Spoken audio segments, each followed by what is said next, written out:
सालों पहले चांदनगर के पास एक जंगल था। वहाँ एक बड़ा सा बरगद का पेड़ था जिस पर एक कौवा और एक कोयल दोनों अपने अपने घोंसले में रहते थे। एक रात उस जंगल में तेज आंधी चलने लगी। देखते ही देखते बारिश शुरू हो गई। कुछ ही देर में जंगल का जो भी था सब बर्बाद हो गया। अगले दिन कौवे और कोयल को अपनी भूख मिटाने के लिए कुछ भी नहीं मिला। तभी कोयल ने कौवे से कहा, हम इतने प्यार से इस जंगल में रहते हैं, लेकिन अब हमारे पास खाने के लिए कुछ नहीं है। तो क्यों ना जब मैं अंडा दूं तो तुम उसे खाकर अपनी भूख मिटाना, और जब तुम अंडा दोगे तो उसे खाकर मैं अपनी भूख मिटा लूंगी।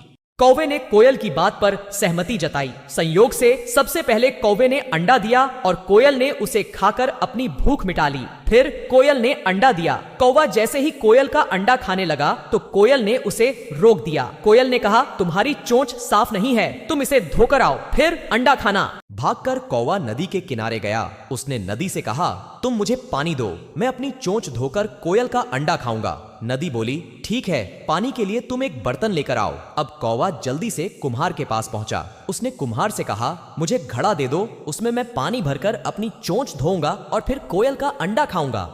कुम्हार ने कहा, तुम मुझे मिट्टी लाकर दो, मैं तुम्हें बर्तन बनाकर दे देता हूँ। यह सुनते ही कौवा धरती माँ से मिट्टी मांगने लगा। वो बोला, माँ मुझे मिट्टी दे दो, उससे मैं बर्तन बनवाऊंगा और उस बर्तन में पानी भरकर अपनी चोंच साफ करूंगा, फिर अपनी भूख मिटाने के लिए कोयल का अंडा खाऊंगा।